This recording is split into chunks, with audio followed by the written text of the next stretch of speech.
The streets of Detroit are home to a life and death struggle. We gangsters, thugs, mobsters, don't give a about life. I lost a leg to this, man. Detroit's gangs and the guns they wield threaten the lives of kids who spend every day growing up in fear of other kids. Okay, the young girl over here on the ground, she's been shot in her side. This is where we need it. This is where it came out.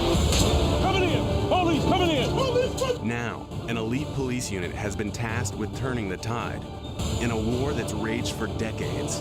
Once they see this, they tend to think twice.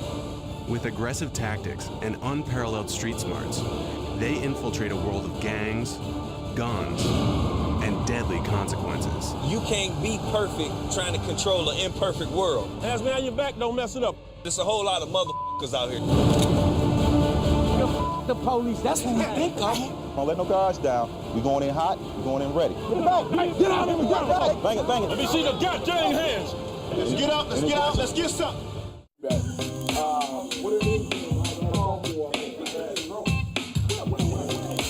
Everybody in? I really need all of y'all. I really do. I need the whole gang unit. I mean, you guys have came in early and we try to hold you on the back end. I know we're working the mess out of you, but it is what it is. You know, don't come in thinking, okay, I'm gonna get an early Friday night a chance to go to the movie. You had to go to the movie on Saturday, matinee. So thank you for being very professional. Just keep up the good work. Let's be careful. Let's go. Come back to where y'all left, please, in one piece. Thank you. Detroit's first line of defense against gang violence is the police department's Gang Enforcement Unit, AKA the Gang Squad. We hunt the hunters. We get them before they're able to do anything. That's the whole concept. What's up, gentlemen?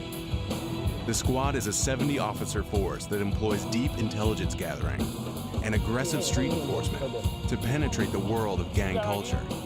Our main focus, gangs, guns, and drugs, preferably guns. In the wake of a recent gang shooting at a school bus stop, the squad is hitting the streets in full force, Hands up, fella. making street-to-street searches and traffic stops.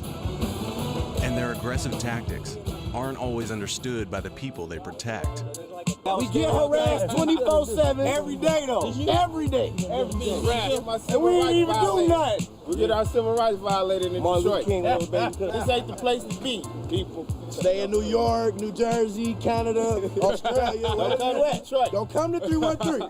If you get to that area code, you're doing something bad. They, for some reason, think we don't have nothing better to do than just ride around and mess with people until they're a victim. Every day is different. No day is the same. You'll hear people say we were on routine patrol. It's never routine. Put your hands, big fella. Put your hands up. Put your hands up. My man. At a gas station on Greenfield Road in northwest Detroit, officers Shooter, Pelly, and Hollywood stop a vehicle for what they suspect is an open intox violation, an open container of alcohol. Think about it. Cuff the driver. What they discover is a much deadlier brew. Going, out. Now, if you move and make any sudden move, your nose gonna be splattered all over your face. Glock 23, 40 cal. You definitely going, even making them 25 round extended clip. Definitely going.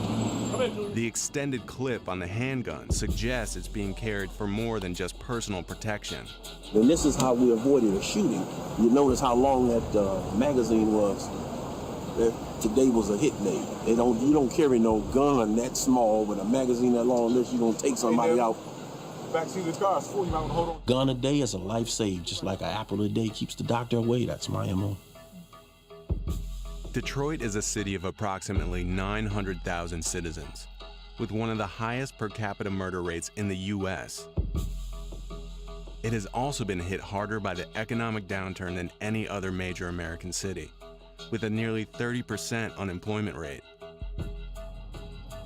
Kids in Detroit are now at greater risk to gang violence than ever before, and the availability of guns has made it easy for hard times to turn tragic. June 30th, 2009.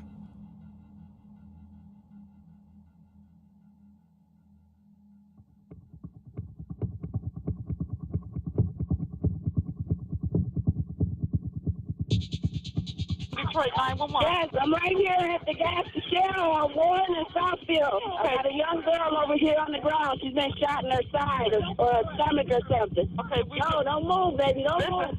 I couldn't really feel the bullets go in, but it's just everything feel numb, but at the same time you can feel a lot of pain. It hurts so bad, like pain you cannot control. She got shot in her abdomen and her arm. Okay, who else was she the only person shot? No, it's a whole group of people, kids. It's a whole bunch of kids. Okay. Baby, be still, don't move. 17-year-old Tiara Dickerson was just one of 7 teenagers hit by gunfire while waiting at a bus stop after school.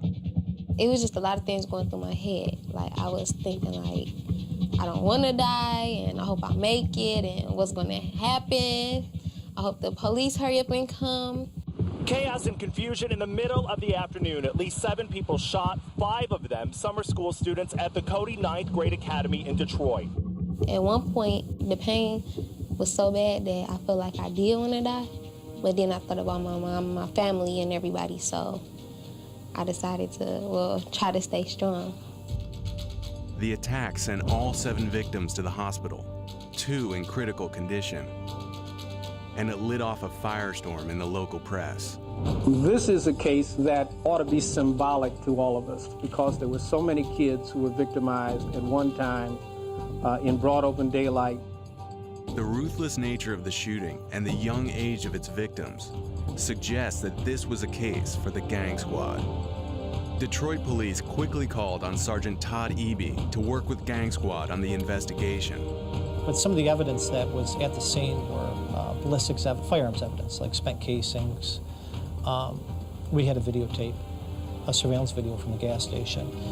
Police now actively searching for that green van, and we're told surveillance cameras on the bank and the gas station at this intersection will help with this investigation. Those tapes are being reviewed right now. In a case with very little forensic evidence to work with, the security cams caught the entire incident in startling clarity. It's about 2:15 in the afternoon. It's sunny. This is the gas station parking lot. Just north of the gas station is Cody Academy, where the kids went to school. From the left, you'll see 2 individuals run towards the bus stop armed with guns firing. We know that they're semi-automatics. We know that one's a 9mm and one's a .40 caliber. When the shooting begins, you can see the crowd scatter. Most run westbound, a few run south towards Warren. And although you can't see everybody involved, you can clearly see 2 specific people that are hit. The whole incident takes 10 seconds, and there's probably about 15 shots that are fired during the course of that brief period of time. From the videotape and eyewitness accounts, Sergeant Eby quickly confirmed the incident was gang-related and that the motive was revenge. One of these people that was shot was a rival gang member, and the other 6 people that were shot were, for lack of a better term, collateral damage. Now, Sergeant Eby is teaming up with the Detroit Gang Squad to identify the shooters and hunt them down. We're headed to the gas station right now, and Officer who is a member of the gang squad, him and I are going to kind of reenact or reconstruct the crime scene.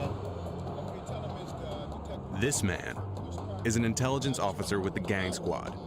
Known for his sense of style, he goes by the code name GQ. To protect his identity, GQ's real name will not be revealed. So it started over by this daycare. The 2 daycare workers saw them get dropped off. They knew something was suspicious. They came back right here, took off their T-shirts, wrapped them around their face, and then made a beeline towards that bus stop. Do you think that they were targeting just one person? We're pretty confident in saying that 6 of the people were unintended targets. The only thing they were guilty of doing that day was going to school and waiting at a bus stop. You know? What can Gang Squad do? You guys need to do what you normally do in these situations where you increase enforcement among the gang members, and at some point, somebody is going to tell us who did this. I don't believe for a minute that there's all these people out here at that time of day and these gang members don't know what happened or who did it. But clearly, people know. And I think you guys do a good job of, putting pressure where pressure needs to be placed, and I think that's what needs to be done here. As one of Gang Squad's intelligence men, GQ's mission is to work the streets for inside information on the bus stop shooting. That means cultivating sources and keeping his identity as a cop low-key. Sometimes even working undercover. What it is that you going out here and you mingling with the people in society every day, and to gather information to curtail crime.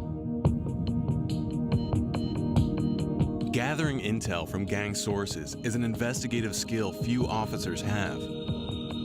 GQ's ability to get people on the street to trust him comes from a lifetime of experience. Being raised and born on the west side of the city of Detroit, I know what it feels like to not have enough food. I know what it feels like to have my lights and gas shut off. I know what it feels like to have parents who are on drugs. One thing is just your attire and then the way that you talk, and then you gotta know exactly where you are. You're trying to get information from the west side of Detroit. You know that the west siders, they look a certain way, they dress a certain way, because perception means a whole lot. I've got maybe 50 or 60 sources out here, so my reputation kind of speaks for itself. To GQ, sources are everything. But in neighborhoods like West Detroit, talking to the police can get you killed. GQ needs to find people vulnerable enough to spill what they know. We're going into the Southwest District, and we're going to gather some gang intel.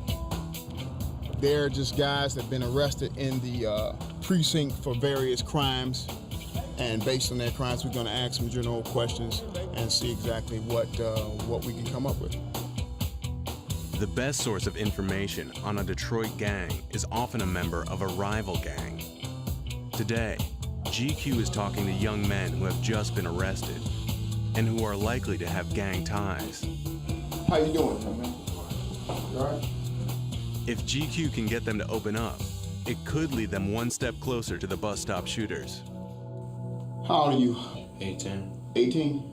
They call me GQ on the street. What do they call you? I don't have it. They just call me Just have you called your mom? Okay. What are they claiming that you had? Marijuana. How much? 4 bags. Oh, 4 bags? They brought you in here on some BS like that? Okay. That can be worked out. By appearing sympathetic, GQ uses his personality to earn trust. And trust can lead to truth. How many people are pretty much in the clique? I just hang around like 7 people, basically. Do you think that any of those guys would be willing to take a bullet for you? Big T. Big T? He in jail, no. He's locked up for what? Stealing cars. Stealing cars? Yeah. Who else? My friend Buck. Buck? Yeah. Okay. I'm gonna take you back and have...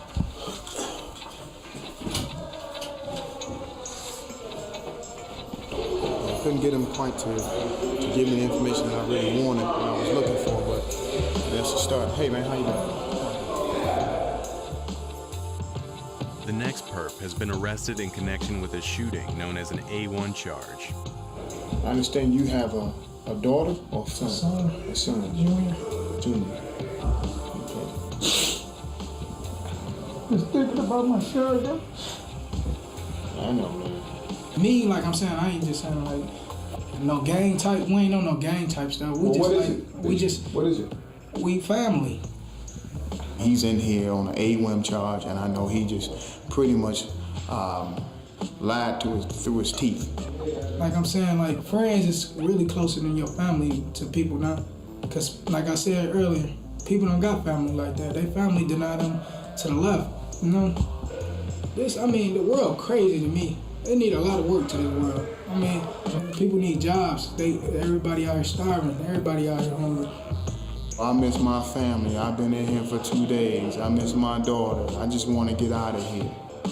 You know, oftentimes they tell you anything Yeah, I'm cool with being here. I'm not that person. I'm not. They're out there on the streets murdering, selling dope, and they come in here and they act like a bunch of 3-year-olds crying and whining all day long. So you just get used to people lying to you all day. Gang violence is youth violence. Kids in Detroit are often affiliated with a gang before they're even teenagers. Gangs here are younger, smaller, and less organized than in other metro areas. Recently appointed Police Chief Warren Evans is facing a criminal culture that bears little resemblance to the highly structured street gangs of the West Coast. They're almost like neighborhoods or block gangs. And so they beef with each other quite a bit. It's not as organized as LA gangs or maybe even Chicago gangs. In the late 1970s, the gangs were organized in which you had a structure of one person was in fact like the CEO. Now you don't have that. In some ways that's good, but in other ways it makes the intelligence gathering more difficult because you have so many small little groups and gangs and trying to figure out the dynamics of who's beefing with who and who the necessary players are. Compounding the challenge is a phenomenon that's taken root in urban culture, not just in Detroit, but across the U.S. It's called Stop Snitching. No one wants to ever be labeled as being a snitch, of talking to the police and giving information about individuals as it relates to committing crimes. Once that gets out, and they say, man, you've been talking to the police about what we're doing on the street, it'll be over for them. They'd rather see the person dead than in jail. The bus stop shooting took place in broad daylight, in front of multiple eyewitnesses. Now, pressure from the streets to keep quiet has made what could be quick justice an open case. Detroit's most shocking act of gang violence in recent history, a bus stop shooting that claimed 7 victims, has so far surrendered no promising leads. But Gang Squad has a new addition to the intelligence team, and his code name is Sandman. Sandman is aggressive, tenacious, very smart. He's very, very valuable because of his street connections there. Sandman is from East Detroit, and the gangs he grew up around are more than just neighbors. They're family. I got a nice little number of people in my family that's in the gang. They don't bring it around me. You know, they know I don't play it. Several of Sandman's cousins belong to a gang known as the 7 Mile Bloods. They're based in eastern Detroit and control a section of turf known as the Red Zone. It's a little more dangerous dealing with a non-traditional gang because they're trying to make a name for themselves. So they're gonna always be more dangerous because they feel like, okay, if I do this, it's gonna put us on the map. Keeping personal relationships with gang members is a critical part of Sandman's strategy. Those relationships can lead to intel on the bus stop shooting. Hello? Yeah. Okay, don't run. You tell them motherfuckers don't run. I'm gonna call this number back as soon as I pull up on the block. I should be pulling up in maybe like 5 minutes. Okay. Here they go down here in the street. The youngest gang member here is only 13 years old. You pretty much stuck in Southwest. You know what I'm saying? Because they like for real bloody and blood out down there.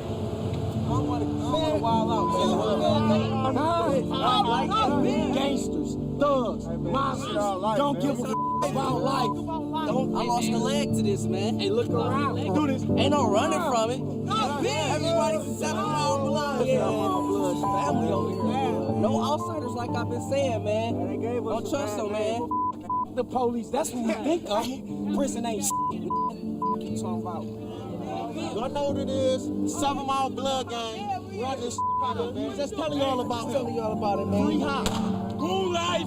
Isn't shooting, man. Isn't shooting. Don't get it. Living in the city of Detroit, it's so easy to get caught up in peer pressure and what other people actually think about you. Nobody want to be considered to be soft. You know, my father was a very good disciplinarian. I think if it had not been for him, I probably would have, succumbed to the streets. Most of my friends, they didn't make it. And, sometimes you have to think that some kids in these neighborhoods, they never get a chance to get out of the neighborhood. It's just getting, worse each year.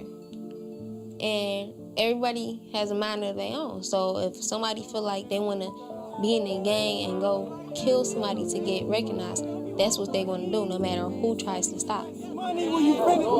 See murder, bitch. Bang, bang. It's real.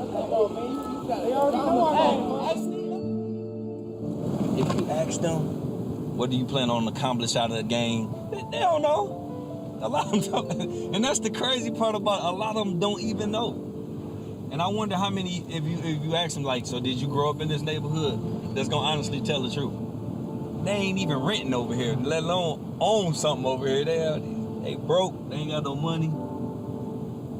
If I'm gonna be in the gang, it's gonna be for a purpose. We finna get rich. You know what I'm saying? It's gonna be the millionaire club or something. It's not finna be no just to fight. That's crazy.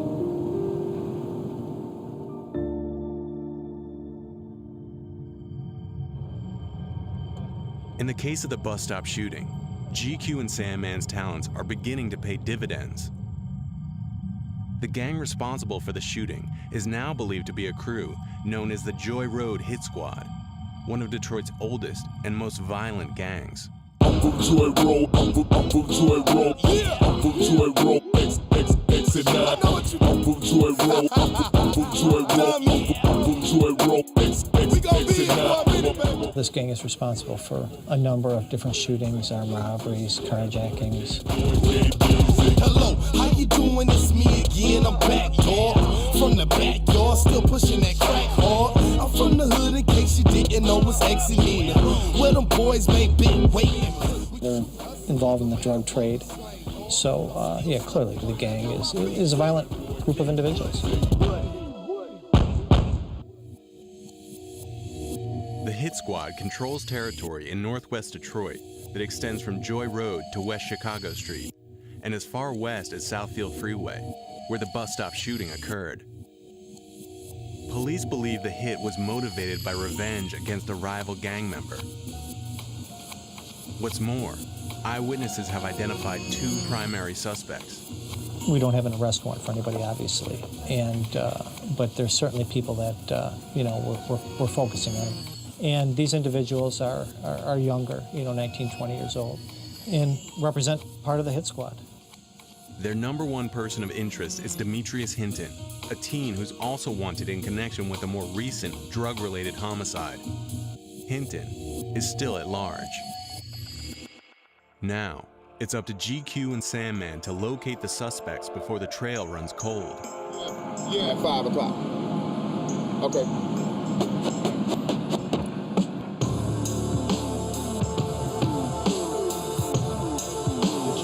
Behind an abandoned warehouse, where he can be certain of secrecy, GQ meets with an informant who has ties to the Joy Road Hit Squad. GQ's line of questioning is simple. Where is Demetrius Hinton? The motherfucker is public enemy number one in Detroit as far as we're concerned. The shooters are. And we're not gonna let up until we turn over every rock to find the guy. Where do you think that he would go? Where would a 15, 16-year-old go? Somewhere with some family. It had to be somewhere with some family. Wyoming. The source delivers and gives GQ the latest intel on the Hit Squad and the whereabouts of their prime suspect. From meetups like this one, Gang Squad is able to come up with a location on Demetrius Hinton. Demetrius Hinton, we just found out he's been in Minnesota for the last 4 days. So he's down there rolling, selling dope. Source don't know exactly where in Minnesota, but apparently that the kid used to roll for the source. So. Any other units know about this source? No, I just got it today in the last 30 minutes. He is aware that we're looking for him. I don't even think so. I don't even think he knows. That's why he says out. I do have his associates here. This is right-hand man. They're not involved, right? Not involved, but they're part of the Hit Squad, so. Oh, yeah. do a full workup on each and every one of them, meaning we know all of their associates and also family members, girlfriends, and stuff like that, just in case, they try to get in touch with each other, which is probably going to happen. That's right. That's right. It's a waiting game, and as soon as the suspects surface, the squad will be ready to strike.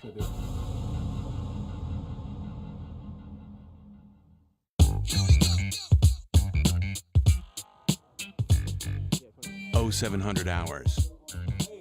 Before rolling out for patrol, Gang Squad street teams enjoy a time-honored tradition. Hey, those donuts good, though, I'm telling you. Don't mind if I do. Watch this.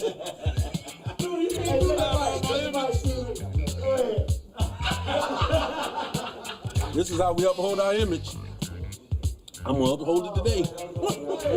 Donuts good, aren't you? Delicious, number one. Today, Officers Shooter and Pelly are on school patrol, part of Detroit's effort to combat gang crime at the source. In Detroit, gang affiliation starts young, as early as 9 years old. And the schools themselves are a gathering place for multiple and sometimes warring gangs. Maintaining high visibility in the schools is now a police priority. We're basically the parents.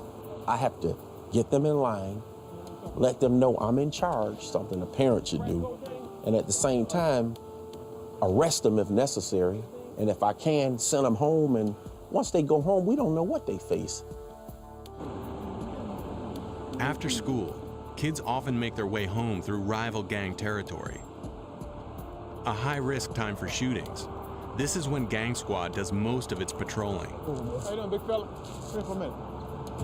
Sort of doing two things at once.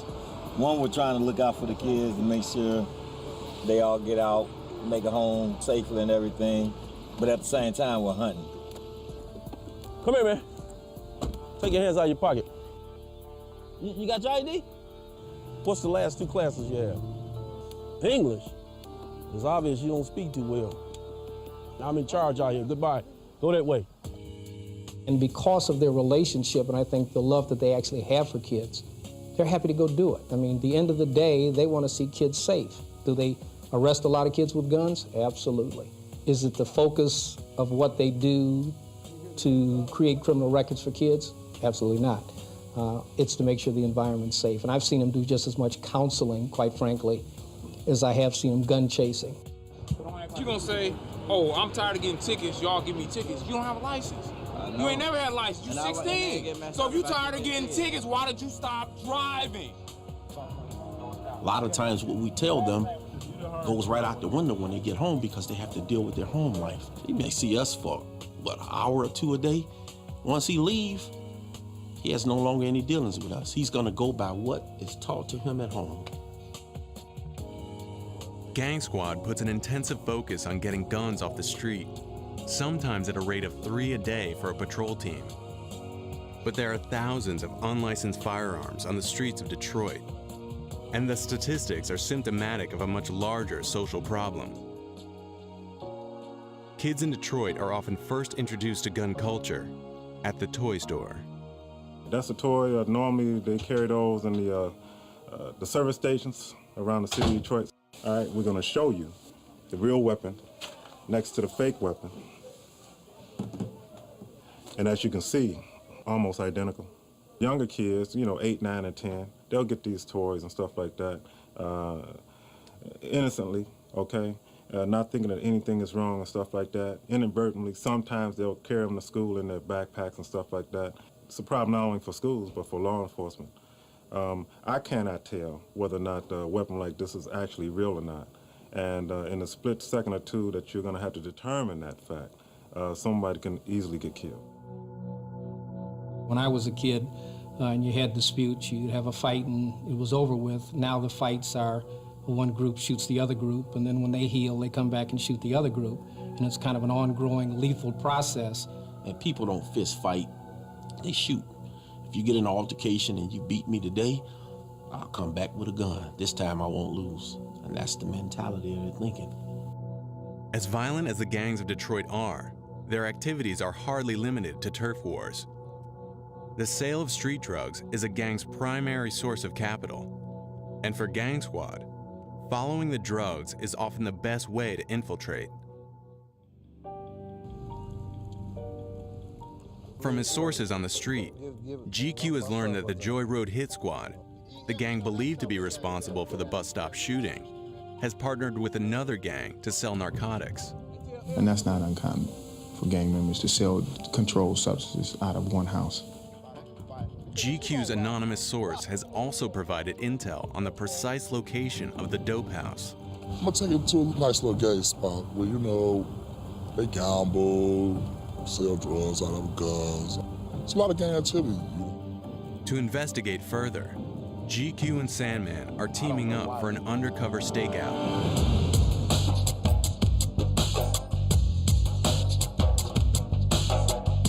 In civilian clothes, they're on their way to the territory of a gang known as BCB.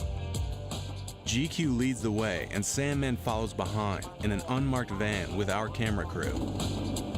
Going into the area of BCB, which stands for Burgess, Chapel, and Bentley. There's a little gang that's right up here. The way this truck's on, we might not go far. I'm a little rough and rugged around the edges. I understand that you have to have guidelines to keep certain people in order, but you can't be perfect trying to control an imperfect world, you know what I'm saying? But it's a whole lot of motherfuckers out here. You know, that's how you get the attention. The guy that you trying to restrain, he trying to knock your head off. So at some point, you can no longer just keep trying to restrain him. You might have to knock his head off to restrain him. And that's what a lot of the citizens don't understand. And the citizens that do complain a lot, they wouldn't even come out here and do this job if you paid them twice what I get paid. Okay, two. Okay. We're gonna go around here and see what they got going on right here. Can you see these guys right here? I don't believe he put me right here at the damn door. But gee, I don't believe you put me this close, man. I'm like, I might as well go on that porch with him. GQ and Sandman are now parked directly in front of a multi-gang stronghold. Being identified as cops could put an end to their investigation and possibly turn deadly. For the rest of the operation, our cameras will stay concealed in the rear of the undercover van. Now let's see what this clown does. Look like a marijuana smoker, you think? You see his left hand? See how it's clenched? Like you got some money rolled up in it. See what he does. Yep. Gotta go give me a bag of weed. You see, you can always tell about the buyers. There's dope house protocol. You want to have your money in hand, ready. They might try to shut down, you know what I'm saying? A van just pull up, ain't nobody get out, so I'm gonna go act like I'm being interested in the house. All right. To get a closer look, they'll pose as real estate agents looking at property, and no matter what happens, stay in character. How long has that house been vacant? Been all right? My man. Yeah, we out here trying to get a little move on, man, and try to see if we can get these cribs like but they're checking out some houses right we quick. can buy them for about what, 12, 1,500? Oh, straight up? Yeah, that ain't a bad little motherfucker. Look like somebody been sleeping in that motherfucker though. Yeah. Who he said he knows somebody? Oh, he say, man, that ain't even worth buying. He said that motherfucker up. He said, I think he said it been vacant for a couple of months. Yeah, that's really all we really needed. He smelled like the reek with marijuana. That's really all we need to get a warrant. While casing the dope house, GQ is approached by a young man in the street, wanting to know why they're there. And it turns out to be a breakthrough connection. They were watching me, and they wanted to get a closer look to see who exactly we were. And just by chance, the guy, I recognized him being in one of the photos associated with the suspect in the bus stop shooting. That's one of the target guys, associates of the guy that we're looking for murder. GQ and Sandman could take the suspect in for questioning, but that would blow their cover and alert the gang that they're being watched. Instead, they'll use what they've learned to get a warrant and penetrate further. The 3 individuals that we encountered, they all reeked of marijuana. That, plus IDing a person linked to the bus stop shooting, is probable cause. As you can see, they're young guys, late teens to early to mid-20s, just as described by the source. So that should be enough. With no idea that we the police. Shaking hands with the devil.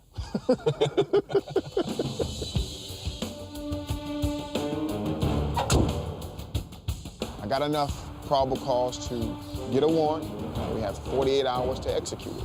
Officer for Detroit Police Department Gang Squad Unit, I have a probable cause search warrant. I don't like to wait to execute a search warrant. So many things can happen within a 48-hour time frame. The probability of the drugs not being there, that's likely. So once I get the information, I really want to run with it.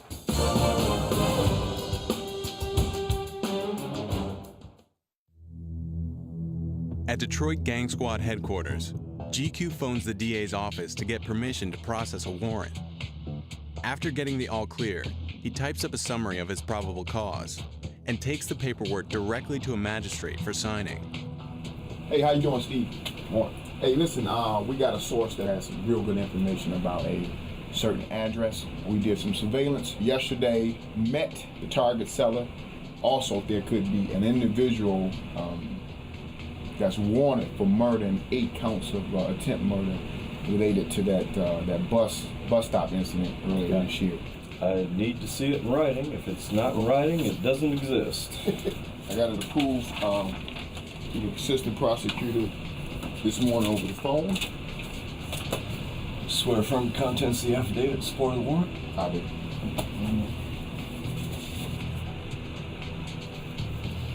All right. You guys be safe. We appreciate you. Take care, Jay.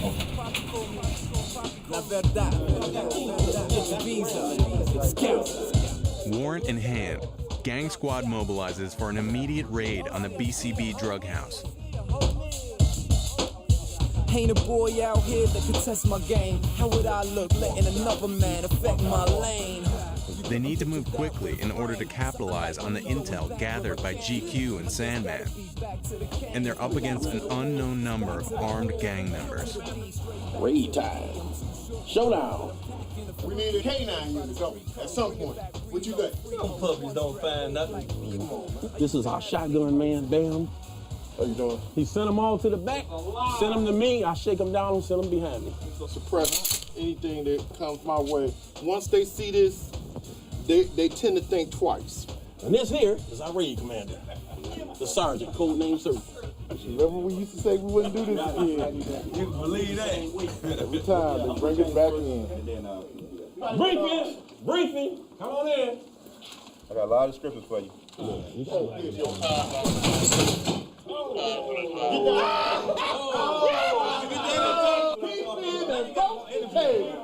Hey, 400 gangster, look at that. Bust that sucker into. It was weak. You tore your pants. Hey, you look like a gingerbread cookie.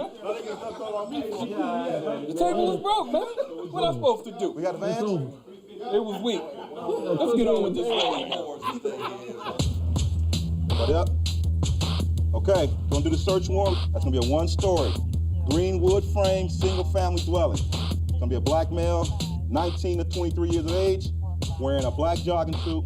Possible name of the So who I got on shotgun? All right, Ruff, you shotgun. Who's back up? Shooter. Rep, where you gonna be? Prisoner.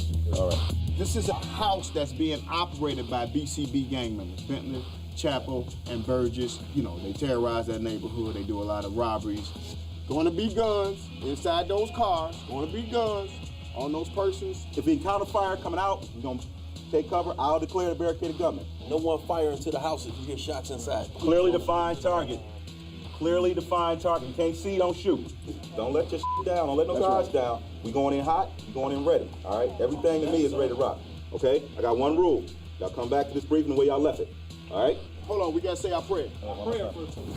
Father, we thank you for this day. We thank you for the spirit that you have with us, oh Father. Just carry us, oh Father. Stay with each and every one of us, oh Father. Deliver us safely to this location. Deliver us safely back. As your Son, Jesus Christ, has laid the footsteps, we thank you for the Holy Spirit that travels with us at this safety time. In Jesus' name, let everyone say amen. Let's get out, let's get out, let's get something. Let's do it. Bang it, to the back, to the back.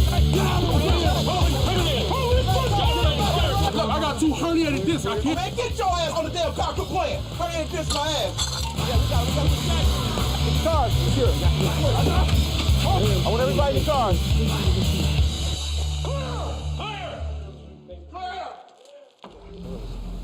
The squad takes the house with military precision and cuffs everyone found on or near the property.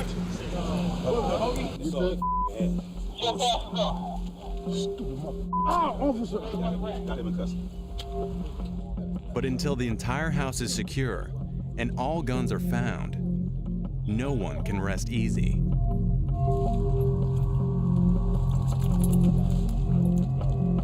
There's multiple people inside that house. We found marijuana. It was constituted felony possession with intent to deliver. We found a parole violator, as well as confiscated a few $1,000s. More important than a drug bust, Gang Squad may have apprehended a familiar face. This man matches the mugshot of Demetrius Hinton, the primary person of interest in the bus stop shooting case. What up, Edge? Hey, we think we might have this Hinton cat in custody. We're trying to match him up against the pictures. He look like him, but we still want to make sure. Look exactly like him. Yeah, we want to be sure though. Yep. But we're hoping that he may be the person involved in the shooting. That's what we're hoping. If it's not him, he's a hell of a twin brother. Yeah, he got a heck of a twin. Detroit's Gang Squad may have just cracked the bus stop shooting case, but they'll need to check fingerprints to determine if they've collared the right man, and it will take forensics to link him to the crime. The suspect is also wanted for a more recent shooting, a homicide in which Detroit police recovered a 9mm handgun. Proving a match between that gun and shell casings recovered from the bus stop shooting will take the case to the next level.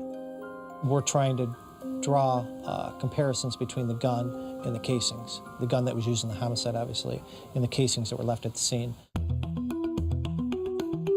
Detroit's own ballistics lab was recently shuttered after too many errors were found in its exam results. So it's at the state crime lab that both gun and shell casings undergo rigorous testing to determine a match. So in this case, we were asked to look at several 9mm fired cartridge cases, and we were given a Glock 9mm pistol. In this case, we would take test shots from the pistol and make our comparisons to the evidence found at the scene. First, the Glock 9mm is fired into a sealed, water-filled test tank. It's a neutral environment that ensures any markings on the bullets or shell casings are from the gun itself.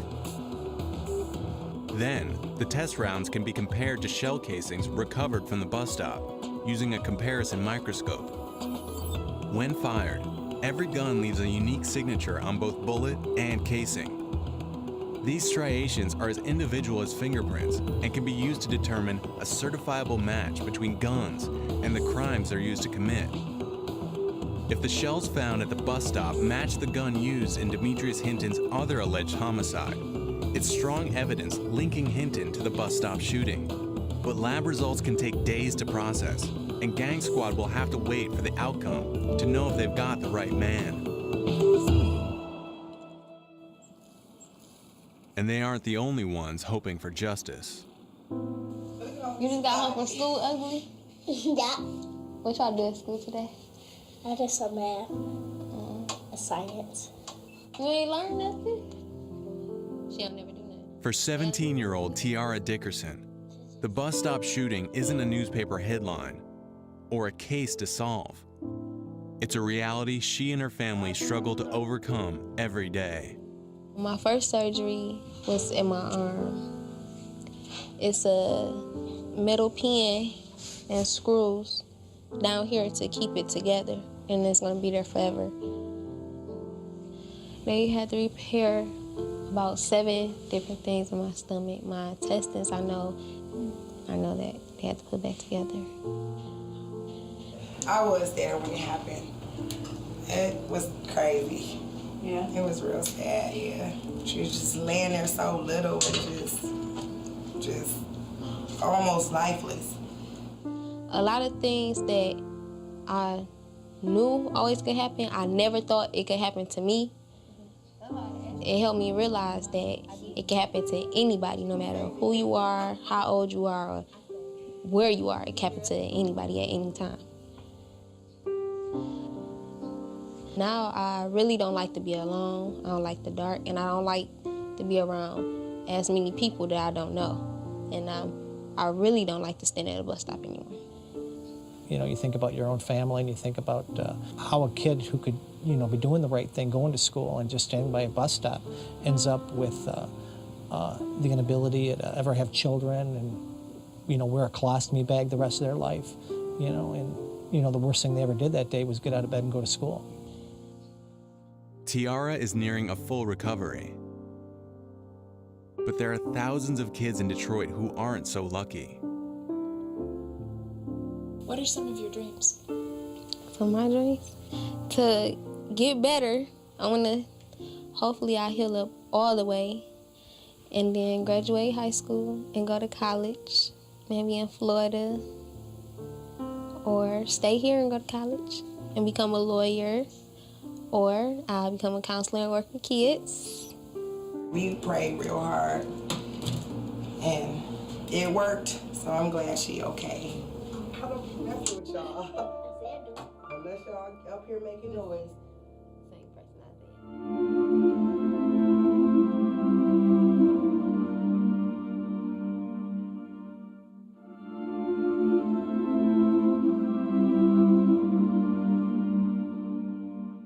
There are over 1,000 shootings in Detroit every year. But the sheer volume of police work doesn't prevent Gang Squad from taking their work personally, or mask the disappointment that can come with bad news. Lab results are in, and the Glock 9mm does not match the shell casings found at the bus stop. And that's not all. The fingerprints of the man in custody don't match those of Demetrius Hinton, the prime suspect. Fingerprints never lie. But hey, you know, we had to dust ourselves off and get right back out, right back on it. And we're doing it very tenaciously, aggressively, trying to find it. And we will find it. It does make it more difficult. It gives you more motivation. You know, sometimes, you know, when the caseload gets so extreme, this gives you that extra push, that extra hour. When you were going to go home at, you know, 7 o'clock, you decided to go home at 8 o'clock. You know, it gives you more fuel to get these people off the street and to hold them accountable for what they did. We're definitely working on this night and day. My phone never stops ringing.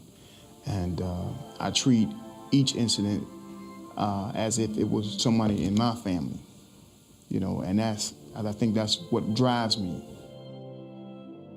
And for Detroit, a city that struggles to emerge from years of slow economic collapse, and whose young men increasingly look to violence for validation, the future remains a battleground. I can't even say I made a dent.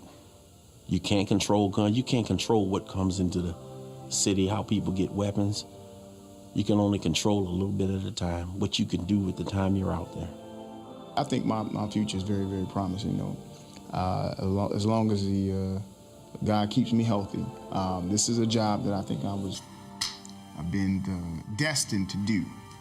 23 years on the department and I'm still not burned out. I'm just beginning.